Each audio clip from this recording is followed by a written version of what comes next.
എല്ലാവർക്കും നമസ്കാരം. ഇന്നത്തെ topic perimenopausal symptoms in ladies. അതായത് ഒരു മിഡ് ലൈഫ് ആവുമ്പോഴത്തേക്കും ലേഡീസിലുള്ള ഹോർമോണൽ വ്യതിയാനങ്ങൾ, അതുമൂലമുള്ള പ്രശ്നങ്ങൾ. പലപ്പോഴും പലരും തിരിച്ചറിയാതെ പോകുന്ന ഒരു പ്രശ്നമാണ് ഈ മിഡ് ലൈഫ് ക്രൈസിസ്. അപ്പോൾ അതിൻ്റെ പല സിംറ്റംസ് എന്തൊക്കെയാണ്, അത് പലരെയും ബുദ്ധിമുട്ടിക്കുന്നുണ്ട്. അപ്പോൾ അവർ വിചാരിക്കുന്നത് അവരുടെ എന്തെങ്കിലും ഒരു പേഴ്സണൽ ഹെൽത്ത് ഇഷ്യൂസാണ് എന്നവർ തെറ്റിദ്ധരിക്കും.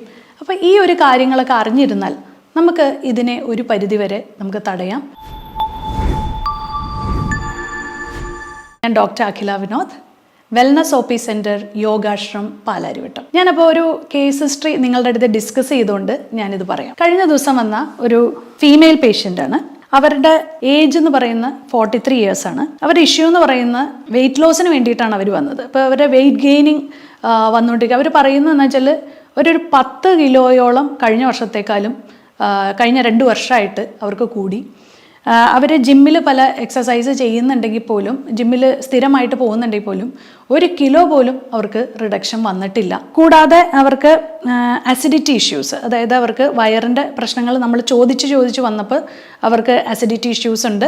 അത് കൂടാതെ ഞാൻ ചോദിച്ചു അവരുടെ സ്ലീപ്പ് എങ്ങനെയാണെന്ന് വെച്ചപ്പോൾ ഒരു രാത്രി ഒരു മിഡ് നൈറ്റൊക്കെ ആയിക്കഴിഞ്ഞ് എണീറ്റ് കഴിഞ്ഞാൽ പിന്നെ അത് ഡിസ്റ്റർബ്ഡ് ആണ്. ആദ്യം കിടന്നുറങ്ങാൻ എളുപ്പമാണ്, പക്ഷെ അത് കഴിഞ്ഞ് കഴിഞ്ഞാൽ ബുദ്ധിമുട്ടാണ്. അതുപോലെ തന്നെ അവരുടെ മാസമുറയിലുള്ള വ്യത്യാസങ്ങൾ, അതായത് പീരീഡ്സിൻ്റെ സൈക്കിളിലുള്ള വ്യത്യാസം, അതായത് കറക്റ്റായിട്ട് വന്നുകൊണ്ടിരുന്നതാണ്. പക്ഷേ ഈ കഴിഞ്ഞ 2-3 മാസങ്ങളിലായിട്ട് ഡേറ്റിൽ കുറച്ചുള്ള ഒരു ചേഞ്ച്, പക്ഷെ അത് വലിയ ചേഞ്ചൊന്നുമല്ല. ചില മാസങ്ങളിൽ അത് 31 ദിവസം, ചില മാസം അതൊരു 26-28 ദിവസം, അങ്ങനെയുള്ള ചെറിയ ചേഞ്ചസ്. അത് കൂടാതെ പിന്നെ അവർക്ക് ചെറുതായിട്ട് ഈ ആസിഡിൻ്റെ പ്രശ്നം വരുമ്പോഴത്തേക്ക് അവർക്ക് തലവേദന, അങ്ങനെ ചില ഇഷ്യൂസ്. കൂടാതെ മുടി കൊഴിച്ചിൽ വളരെ ഇതായിട്ട് നമുക്ക് കാണാൻ സാധിക്കും. അവരുടെ നെറ്റിയുടെ ഈ ഒരു ഭാഗത്തായിട്ട് നന്നായിട്ട് അവരുടെ തലയോട്ടി നമുക്ക് കാണാൻ സാധിക്കും. പിന്നെ അത് കൂടാതെ ഏറ്റവും മെയിനായിട്ട് ആൾ ബുദ്ധിമുട്ടിക്കൊണ്ടിരിക്കുന്ന ആങ്കർ ഇഷ്യൂസ്. അവർക്ക് ഭയങ്കരമായിട്ടുള്ള ആങ്കർ, അവരെ കുട്ടികളെ ഭയങ്കരമായിട്ട് ചീത്ത പറയുന്നു, ഹസ്ബൻഡായിട്ടുള്ള അസ്വാരസ്യങ്ങൾ, അങ്ങനെയുള്ള പല പ്രശ്നങ്ങൾ. ഇതൊക്കെയാണ് അവരുടെ മെയിനായിട്ട് ഒരു സിംറ്റംസ് ആയിട്ട് നമ്മുടെ അടുത്ത് വന്നത്. അപ്പോൾ ഒരുവിധം ഈ ഒരു പ്രായത്തിൽ, അതായത് 35 തൊട്ട് 45 വയസ്സ് വരെയുള്ള സ്ത്രീകൾ നമ്മളുടെ അടുത്ത് വരുമ്പോൾ പറയുന്നതിൽ ഏകദേശം എല്ലാ സിംറ്റംസും കോറിലേറ്റ് ചെയ്ത് വരുന്നത് പെരിമെനോപോസൽ ഒരു ഫേസിലേക്കാണ്. അപ്പം നിങ്ങൾ അറിയേണ്ട ഒരു കാര്യം എന്ന് വെച്ചാൽ, നമ്മളെ സ്ത്രീകളിൽ ഒരു 30 വയസ്സ് വരെ ചിലവർക്ക്, അല്ലെങ്കിൽ 30 തൊട്ട് 35 വരെ നമ്മളൊരു ഫേസാണ്. എല്ലാ 5 വർഷവും മനുഷ്യർ മാറിക്കൊണ്ടിരിക്കുന്നു എന്ന് പറയും. അപ്പം നമ്മളുടെ ഇത്രയും നാൾ നമ്മുടെ പ്യൂബേർട്ടി കഴിഞ്ഞു, പ്രഗ്നൻസി കഴിഞ്ഞു, അത് കഴിഞ്ഞിട്ടുള്ള ആ ഒരു ഫേസിലേക്ക് നമ്മൾ വരുമ്പോൾ, അല്ലെങ്കിൽ ഒരു മിഡ് ലൈഫിലേക്ക് വരുമ്പോൾ നമ്മൾക്ക് ഒത്തിരി ഹോർമോണൽ ചേഞ്ചസ് നമ്മുടെ ശരീരത്തിൽ ഉണ്ടാവുന്നു. ആ സമയത്ത് നമ്മളുടെ ആ ശരീരം അതിനുവേണ്ടി അടുത്ത ഒരു സ്റ്റേജിലേക്ക് പ്രിപ്പയർ ചെയ്യുന്ന സമയത്ത് നമുക്ക് ഈ പറഞ്ഞിരിക്കുന്ന എല്ലാ പ്രശ്നങ്ങളും വരും. അപ്പോൾ ഈ പ്രശ്നങ്ങൾ വരുമ്പോൾ നമ്മൾ എങ്ങനെയാണ് അതിനെ ഹാൻഡിൽ ചെയ്യേണ്ടത് എന്ന് ഞങ്ങൾ കൂടുതലും അവരെ പഠിപ്പിച്ചു കൊടുക്കുന്ന ലൈഫ് സ്റ്റൈലിലുള്ള വരുത്തേണ്ട മാറ്റങ്ങൾ. അതായത് ഇത്രയും നാളും ഞാനത് ചെയ്തു, പക്ഷേ ഇപ്പം എനിക്ക് ചെയ്യാൻ സാധിക്കുന്നില്ലല്ലോ എന്ന് പറയുമ്പോൾ അത് അവർക്ക് ഭയങ്കരമായിട്ട് അവരെ ഡിപ്രഷനിലാക്കുന്നു. അതായത് അവർക്ക് കഴിഞ്ഞ കുറേ ജോലികളായിക്കോട്ടെ, അല്ലെങ്കിൽ അവർ ചെയ്യുന്ന ഫിസിക്കൽ ആക്ടിവിറ്റി, എന്തെങ്കിലും എക്സസൈസ് ആയിക്കോട്ടെ, അവർക്ക് പണ്ടത്തെ അത്രയും ആ ഒരു കപ്പാസിറ്റി ഇപ്പോൾ ആ എക്സസൈസ് ചെയ്യാനായിട്ട് അവർക്ക് കിട്ടുന്നില്ല. അതവരെ ഭയങ്കരമായിട്ട് ഡിസപ്പോയിൻ്റ് ചെയ്യുന്നുണ്ട്. അത് കൂടാതെ പണ്ട് അവർ വളരെ ഹാപ്പി ആയിരുന്നു, ഇത്രയും സെൻസിറ്റീവ് അല്ലായിരുന്നു. അവർ തൊട്ടതിനും പിടിച്ചതിനും ഒക്കെ കരച്ചിൽ വരിക, അതുപോലെ തന്നെ പെട്ടെന്ന് കുട്ടികളോട് ദേഷ്യപ്പെടുക. അത് കഴിഞ്ഞ് കുട്ടികൾ സ്കൂളിൽ പോയി കഴിയുമ്പോഴത്തേക്കും അവരത് ഓർത്തിരുന്ന് കരയുക. അപ്പോൾ അവരുടെ ആങ്കർ ഇഷ്യൂസ് അവർക്കത് കൺട്രോൾ ചെയ്യാൻ പറ്റുന്നില്ല. പക്ഷേ എന്ന് അവർക്ക് അന്ന് അത്രയും ഒരു ആങ്സൈറ്റിയോ ടെൻഷനോ ഉണ്ടോയെന്ന് വെച്ചാൽ ട്രീറ്റ് ചെയ്യേണ്ടതായിട്ടുള്ള ഒരു പ്രശ്നങ്ങളില്ല താനും. പിന്നെ വയറിൻ്റെ പ്രശ്നങ്ങൾ, ചിലവർക്ക് അത് കോൺസ്റ്റിപ്പേഷനായിട്ട് കാണാറുണ്ട്, ചിലവർക്കത് ആസിഡ് റിഫ്ലക്സ് ആയിട്ട്, അതായത് മുകളിലേക്ക് തേട്ടി വരുന്ന രീതിയിലും വരാറുണ്ട്. വൈറ്റമിൻ ഡി നമ്മൾ ഇവരോട് ചെക്ക് ചെയ്യാൻ പറയുമ്പോൾ വളരെ ഡെഫിഷ്യൻ്റ് ആവാറുണ്ട്. അപ്പം നമ്മൾ ശ്രദ്ധിക്കേണ്ട, ആദ്യം നമ്മൾ ഇവരോട് പറഞ്ഞ് കൊടുക്കുന്ന കുറച്ച് ടെസ്റ്റുകൾ എന്ന് പറയുന്ന ഹോർമോണൽ എസ്സേ. അതായത് നിങ്ങൾ ചെക്ക് ചെയ്യേണ്ട നിങ്ങളുടെ പ്രൊജസ്ട്രോണും ഈസ്ട്രജനും പ്രൊലാക്റ്റിനും, ഈ ഹോർമോൺസ് നമ്മൾ അവർക്ക് വേണ്ട, അവരുടെ കേസ് ഹിസ്റ്ററി എടുത്തതിന് ശേഷം നമ്മൾ അവരോട് ഇന്ന ഹോർമോൺസ്, അപ്പം നിങ്ങൾക്കും ഹോർമോണൽ എസ്സേ എന്ന് പറഞ്ഞു കഴിഞ്ഞാൽ നിങ്ങൾക്കും അത് ചെക്ക് ചെയ്യാവുന്നതാണ്. രണ്ടാമതായിട്ട് നമ്മൾ പറയുന്നത് തൈറോയിഡിൻ്റെ എന്തെങ്കിലും വ്യതിയാനങ്ങളുണ്ടോ, തൈറോയിഡിൻ്റെ ആൻറ്റി TPO ആൻറ്റി TG എന്ന് പറയുന്ന ആൻറ്റിബോഡീസും കൂടി നമ്മൾ ഇതിൻ്റെ കൂടെ ചെക്ക് ചെയ്തിട്ട് തൈറോയിഡ് ഗ്രന്ഥി പൂർണ്ണമായിട്ടും ഓക്കെ ആണോ എന്നുകൂടി നമ്മൾ ചെക്ക് ചെയ്യിപ്പിക്കും. പിന്നെ ഒരു ഇത് പറയുന്നത് വൈറ്റമിൻ ഡി, വൈറ്റമിൻ നമ്മളൊന്ന് ചെക്ക് ചെയ്യിപ്പിക്കും. അപ്പോൾ അവർ പറയും ഞാൻ നേരത്തെ ചെക്ക് ചെയ്തിരുന്നു, അപ്പോൾ അതൊരു 25 ഒക്കെ ഉണ്ട്, കുഴപ്പമൊന്നുമില്ല എന്ന് അവരങ്ങ് സ്വയം വിശ്വസിക്കുകയാണ്. പക്ഷേ 25 പോരാ. നമ്മൾക്ക് ഈ ഒരു ഫേസിൽ നമുക്കൊന്ന് ഡിഫെൻഡ് ചെയ്ത് മുമ്പോട്ട് പോകണമെങ്കിൽ 70 എങ്കിലും നിങ്ങളിത് എത്തിക്കണം.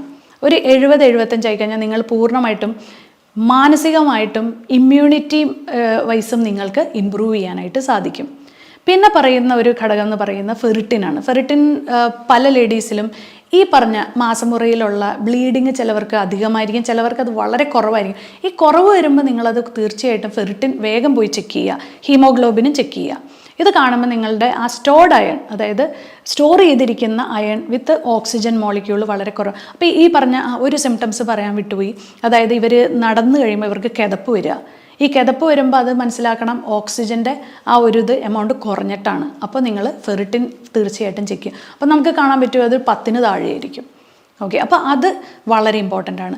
പിന്നെ നിങ്ങൾ ചെക്ക് ചെയ്യണമെന്ന് വെച്ചാൽ ഇൻഫ്ലമേഷൻ, അതായത് മിക്ക ലേഡീസിലും ഇതും വളരെ ഇമ്പോർട്ടൻ്റ് ആണ്. എനിക്ക് കുറേ സിംറ്റംസ് ഉണ്ട് പറയാനായിട്ട്, പക്ഷേ എല്ലാം ഇങ്ങനെ നിരത്തി വരുവാണെങ്കിൽ ഒരു 10, 15, 20 സിംറ്റംസോളം എല്ലാ ലേഡീസും കംപ്ലയിൻറ്റ് ചെയ്തത് വെച്ച് നമുക്ക് വേണമെങ്കിൽ പറയാൻ പറ്റും. അതിനകത്ത് ഏറ്റവും ഇമ്പോർട്ടൻ്റ് ആയിട്ട് ഇപ്പോൾ കുറച്ച് ഈ ഒരു അടുത്തിടെ വന്ന എല്ലാ ലേഡീസും പറയുന്നതാണ് നീർക്കെട്ട്, ഇൻഫ്ലമേഷൻ, ജോയിൻറ്റ് പെയിൻ. ഇതെല്ലാം ഒരു കാറ്റഗറിയിൽ പെടുത്താം നമുക്ക്. ഈ ഇൻഫ്ലമേഷൻ എന്ന് പറയുമ്പോൾ അവർക്ക് പറയുകയാണ് പുറത്തിൻ്റെ വേദന. ഇവിടെ ഈ ബാക്കിലായിട്ട് അവർ ചൂണ്ടിക്കാണിക്കുക ഒരു പർട്ടിക്കുലർ പോയിന്റിൽ നല്ലപോലെ വീർത്ത് നീർക്കെട്ട് ഇങ്ങനെ കിടക്കുന്നത് നമുക്ക് കാണാൻ സാധിക്കും. അപ്പോൾ ഈ ഇൻഫ്ലമേഷൻ, അപ്പം നമ്മൾ എന്ത് ചെയ്യുന്നുവെച്ചിട്ടുണ്ടെങ്കിൽ ഇവരുടെ വൈറ്റമിൻ എയും പിന്നെ അതുപോലെ തന്നെ കാലിൻ്റെ മസിൽ വേദന, അതുപോലെ തന്നെ രാവിലെ എണീക്കാൻ വയ്യായിക, ഇത് വരുമ്പോൾ നമ്മൾ ഇവരുടെ മഗ്നീഷ്യം ലെവലും ഒക്കെ നമ്മൾ ചെക്ക് ചെയ്യിപ്പിക്കും. പല വൈറ്റമിൻസിൻ്റെയും ഡെഫിഷ്യൻസി നമ്മൾ മാറ്റിയെടുത്ത് നല്ലപോലെ സപ്ലിമെൻറ്റ്സും അതുപോലെ തന്നെ ലൈഫ് സ്റ്റൈല് നമ്മളൊന്ന് മാറ്റിപ്പിടിക്കും. അതായത് ഇന്നലെ വരെ ചെയ്തിരുന്ന പല കാര്യങ്ങളും ഇന്ന് മാറ്റേണ്ടിയിരിക്കുന്നു, അത് നമ്മൾ മാറ്റി കൊടുക്കും. കൂടാതെ നല്ലൊരു ഡയറ്റ് നിങ്ങൾ ഫോളോ ചെയ്യണം. അതായത് നിങ്ങളുടെ ആഹാരത്തിൽ ആസിഡ് റിഫ്ലക്സ് ഉള്ളവരാണെങ്കിൽ തീർച്ചയായിട്ടും നിങ്ങളുടെ ആഹാരത്തിൽ പ്രോബയോട്ടിക് കൂടുതൽ ഉൾപ്പെടുത്താനായിട്ട് ശ്രമിക്കുക. പ്രോബയോട്ടിക് സപ്ലിമെൻ്റ് ആയിട്ട് എടുക്കാം, അല്ലെങ്കിൽ തൈരിലൂടെ, അതായത് തൈരിൽ ലാക്ടോബാസിലസ് ബാക്ടീരിയ ഉണ്ട്, ഇതൊരു പ്രോബയോട്ടിക് ആയിട്ട് നിങ്ങൾക്ക് സ്ഥിരമായിട്ട് നിങ്ങൾ ഇത് രാവിലെ കഴിക്കുക. രാവിലെ ശരിക്കും പറഞ്ഞാൽ ഒരു പഴങ്കഞ്ഞി കുടിച്ച് നിങ്ങളുടെ വയറൊന്ന് സെറ്റാക്കുക. അത് എല്ലാ ദിവസവും കുടിക്കണം എന്നല്ല ഞാൻ പറയുന്നത്. ഒരാഴ്ചയെങ്കിലും നിങ്ങൾ രാവിലെ പഴങ്കഞ്ഞി കുടിക്കുകയാണെങ്കിൽ നിങ്ങളുടെ ശരീരമൊക്കെ ഒന്ന് തണുക്കാനും ഒക്കെ നല്ലതാണ്. അപ്പോൾ ഇങ്ങനെയുള്ള ഒരു കുറച്ച് കാര്യങ്ങൾ നമ്മൾ ലൈഫ് സ്റ്റൈലിൻ്റെ കുറച്ച് വ്യത്യാസങ്ങൾ മാറ്റി കൊടുത്ത്, അതായത് ഉറക്കത്തിൻ്റെ സമയം അവരോട് മാറ്റാൻ പറയുന്നു, ഡയറ്റിലുള്ള കുറച്ച് വ്യത്യാസങ്ങൾ പറയുന്നു. അതിനുശേഷം നമ്മൾ യോഗയാണ് അവരോട് ഇത് ചെയ്യണം. അതായത് നിങ്ങൾ ഏതെങ്കിലും ഒരു ഫിസിക്കൽ ആക്ടിവിറ്റി, ഇപ്പം നിങ്ങൾക്ക് യോഗ ഇഷ്ടമല്ലാത്ത ഒരാളാണെങ്കിൽ നിങ്ങൾക്ക് സ്വിമ്മിങ്ങിനോ അല്ലെങ്കിൽ വേറെ എന്തെങ്കിലും കുറച്ച് വേർക്കുന്ന ഒരു എക്സസൈസ് ചെയ്യാനോ അല്ലെങ്കിൽ നിങ്ങൾ ജിമ്മിൽ പോവുകയോ അങ്ങനെ നിങ്ങളൊരു കറക്റ്റായിട്ടൊരു ഇത് ചെയ്യുക. പക്ഷേ ഈ പോകുന്നതിനൊക്കെ മുമ്പായിട്ട് ഞാൻ നേരത്തെ ആദ്യം പറഞ്ഞ ഈ കുറച്ച് ടെസ്റ്റുകൾ ചെയ്തിട്ട് നിങ്ങൾക്ക് മനസ്സിലാക്കുക അതിൻ്റെ മൂലകാരണം എവിടെയാണ് കിടക്കുന്നത്. അതിനെ റെക്ടിഫൈ ചെയ്തിട്ട് ഈ ഒരു കാര്യങ്ങൾ ചെയ്താലാണ് കാര്യമുള്ളൂ. അപ്പോൾ ഇങ്ങനെയുള്ള കുറച്ച് കാര്യങ്ങൾ നിങ്ങൾ എക്സസൈസിലൂടെയും ഇത് ചെയ്യുക. അതുകൂടാതെ നിങ്ങൾ ഫാസ്റ്റിംഗ് എടുക്കുക. ആഴ്ചയിലൊരിക്കൽ നിങ്ങളൊരു ഫാസ്റ്റിംഗ്, ആ ഫാസ്റ്റിംഗ് എന്ന് പറഞ്ഞാൽ മുഴുവൻ ഇങ്ങനെ വാട്ടർ ഫാസ്റ്റിംഗ് ഒന്നും ചെയ്യണമെന്നില്ല. നിങ്ങൾക്ക് വേണമെങ്കിൽ ഒരു ജ്യൂസ് ഫാസ്റ്റിംഗ് ആക്കാം. അങ്ങനെ നിങ്ങളുടെ ശരീരത്തിനെ ഒന്ന് ശുദ്ധീകരിക്കുക. ഇതാണ് നിങ്ങൾക്ക് ചെയ്യാവുന്ന വേറൊരു നല്ല കാര്യം എന്ന് പറയുന്നത്. അപ്പോൾ ഈ ഫാസ്റ്റിംഗ് എടുക്കുമ്പോൾ എന്താ വെച്ചാൽ നിങ്ങൾക്കുണ്ടാവുന്ന ഫാറ്റി ലിവറോ അല്ലെങ്കിൽ അങ്ങനെയൊക്കെ ഉള്ള എന്തെങ്കിലും ഹോർമോണൽ പ്രശ്നങ്ങളൊക്കെ മാറിക്കിട്ടും. അതുകൂടാതെ നിങ്ങൾ ഈ പറഞ്ഞ പോലെ വേർക്കുക എന്നുള്ളത്, ഒരു ദിവസത്തിൽ 1 മണിക്കൂർ നടന്നോ എക്സസൈസ് ചെയ്തോ വേർക്കുക എന്നുള്ളതും വളരെ ഇമ്പോർട്ടൻ്റ് ആണ്. മാനസികമായിട്ടുള്ള ആരോഗ്യം വളരെ ഇമ്പോർട്ടൻ്റ് ആണ്. അതിന് വേണ്ടിയിട്ട് ബ്രീത്തിങ് എക്സസൈസോ 1 മണിക്കൂറെങ്കിലും നിങ്ങൾ മെഡിറ്റേഷനും ബ്രീത്തിങ് എക്സസൈസിനും വേണ്ടിയിട്ട് മാറ്റിവെക്കുക. നല്ലൊരു ഉറക്കം നിങ്ങൾ ഉറങ്ങുക. 10 മണി തൊട്ട് ഉറങ്ങാനായിട്ട് ശ്രമിക്കുക. അപ്പോൾ ഈ ഒരു ടിപ്സൊക്കെ നിങ്ങളെ ഹെൽപ്പ് ചെയ്തു എന്ന് ഞാൻ വിചാരിക്കുന്നു. അപ്പോൾ ഇനി വേറൊരു വീഡിയോയുമായി ഇനിയും കാണാം.